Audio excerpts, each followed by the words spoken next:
बांसुरी बाजे धीरे धीरे ऐसे मन लुभाए, मंदार के हल्का ठाप में बिहान उठ के आए। वन के पंखा पवन के गीत मन ला दे थे जुराए।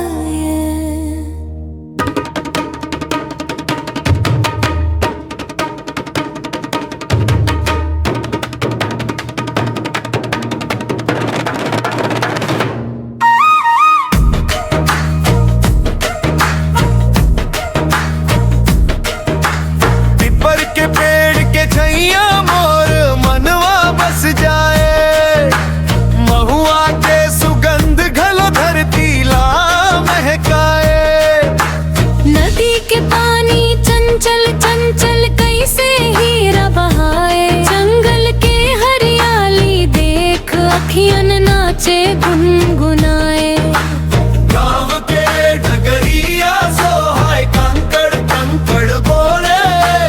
धरती मंजियत हम ना पर बड़ा संग डोले। डार के ताल माँ करमा नच बोरे, मंदार के ताल माँ करमा नच बोरे। ओ पीपर के छैया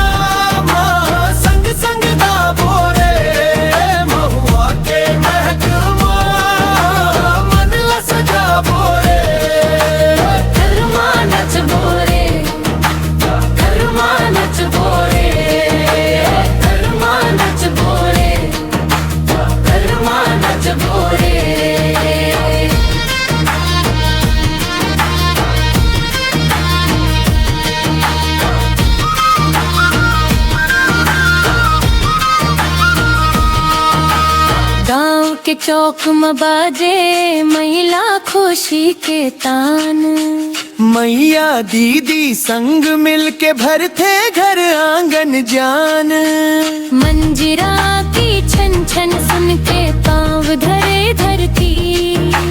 भाई बहनी घेरा बना के गावे अपन संस्कृति। रोटी चटनी महुआ पानी सोंधी माटी रीत। तिहार जैसन लागे हमर जीवन के जीत। हे धरती माई तोर बिन हम अधूरा। नदी डहर जंगल सब तोरनी है के दूरा। पीपर महुआ बांस के छाँव तोरे संग उजियार।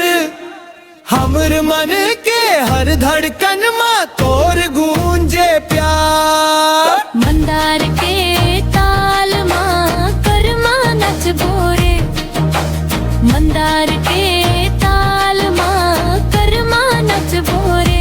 ओ पीपर के छैया माँ संग संग गा बोरे। महुआ के महकमा मन ला सजा बोरे। गाँव गाँव माँ गूंजे करमा नच बोरे। जंगल नदी संग जी